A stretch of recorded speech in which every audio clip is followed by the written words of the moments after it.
Shop ते वञी रहियो हुयुमि, 2 लख रुपया पैसा हुया, 4 ॼणा हुया, हथियारनि सां, ॿिनि खे हथियार हुया, ॿिनि खे न हुया, और टई माना 4 जेके आहिनि न बग़ैर बुट जो हुया शहर में।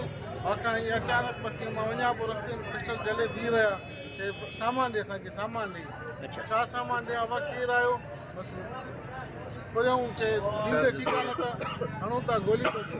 बसि पोइ असां ॾेई छॾियोसीं, पोइ बि वञनि पिया, वापसी ते बि इहा ॻाल्हि कनि पिया था, पोइ गोली हणे थो पोइ अचे। शहदादकोट सेक्शन थाने की हद दरगाह रोड ते 2 मोटरसाइकिल सवार हथियारबंद इज़ी पैसा दुकानदार मोहम्मद असलम बिरोही के हथियारनि के ज़ोर ते यरगमाल बणाए 20 लाख रुपया रोक रक़म फुर करे फ़रार थी विया।